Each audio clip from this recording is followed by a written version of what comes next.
Slayer to Johnny Cash, Red Hot Chili Peppers, Beastie Boys, Run DMC, the Black Crowes, AC/DC, even Sir Mix-a-Lot, ladies and gentlemen. So he's got quite a roster over several decades. And how did that kind of come to be? And just talk about recording All My Shades of Blue with him. Yeah, it was it was actually over a long Rick had, I think, initially heard about us from a very early manager, Scott. Years ago, he sent Rick our song Aces, and Rick was like, oh, that was really cool, I dig that, or something along those lines. And we got that news, and we were like, oh, wow, Rick Rubin's heard our music. He thinks it's cool. And we were like, oh, that's really cool. So months went by, and we did that demo of Summer Sun that our dad gave us a thumbs down. And eventually he heard that when he was going through our old label's offices in New York, and he said, I was playing him some music, and he played him Summer Sun. And I remember getting the call from Ari and I. It was like a Friday night, and we're just in our bed sit in London. A bed sit is like a studio, studio that we used to share, and it was gloomy, I tell you. Gloomy times. And we got this call amongst the gloom, and his A&R guy goes, I got some good news. He goes, he's like, Rick really digs your Summer Sun, and he wants you, to meet him and that.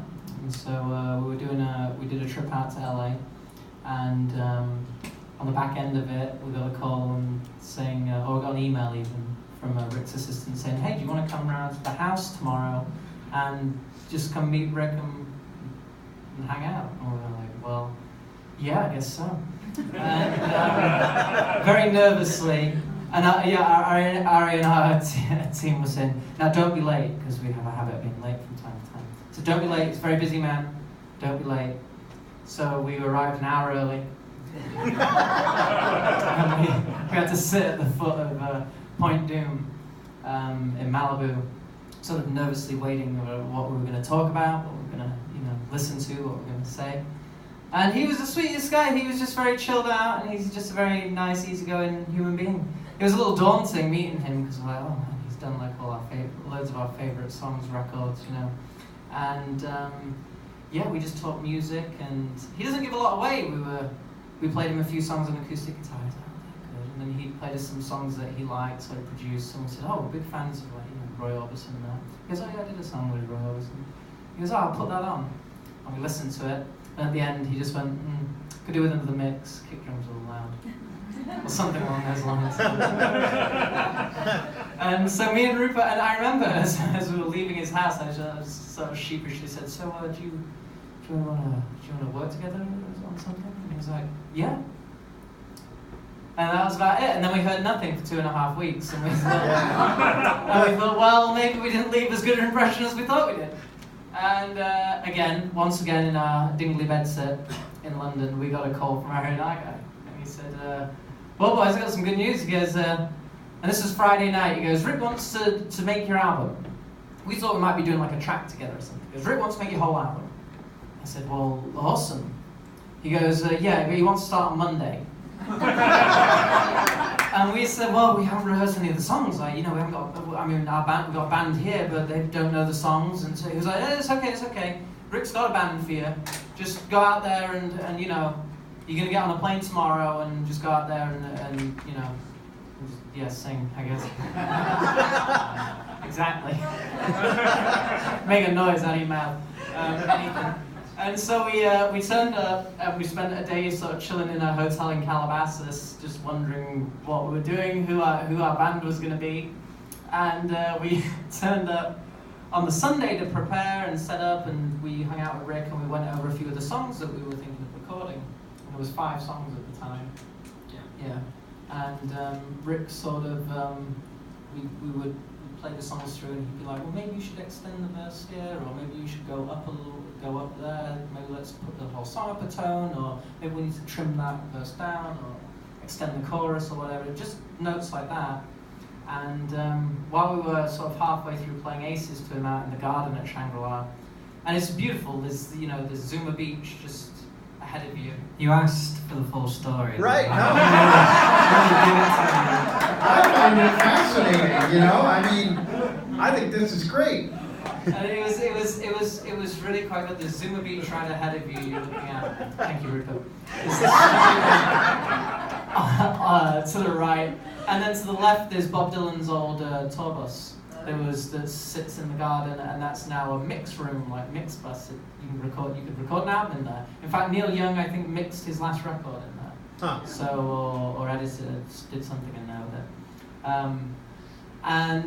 So as we're playing partway through the song Aces, in the garden just sat there with Rick, there's a spare seat right in front of us, and Chad Smith from the Red Hot Chili Peppers comes and sits down right in front of us, and as we're playing, I was like, oh, that's Chad Smith. But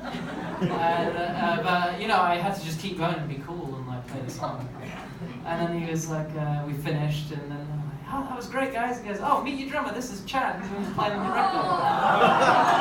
So he'd come a day early to help set up and so on and so forth. And we were treated to, we had amazing people around us. There was Jason Lader, who's been with Rick for years, I think. He engineered like 99 Problems with Jay-Z, and he currently makes albums with fantastic people like Frank Ocean, Maroon 5, the list goes on. And so he played bass on the record. We had a gentleman called Matt Sweeney, who had a band called Chavez back in the day, and he tours with people like Iggy Pop, who plays bass for Iggy Pop, but he played a bit of guitar on that record. He's a lovely human being. So we had brilliant people. There's our buddy, there's a guy who plays guitar for the Killers called Dave Kooning, and he came and put a cello down on All My Shades of Blue, which is really interesting. Yeah. And we were just, we had the most amazing experiences. The late Ian McLaughlin of the Faces, I don't know if the Faces, Small Faces were the big overhead, but sure. Yeah, he came and put some keys down on a few of the songs, including Shades of Blue. And it was, sadly, he didn't hear the record finish, but Rick seems to think it was probably the last record that he ever played on. Wow. So that was quite an honour.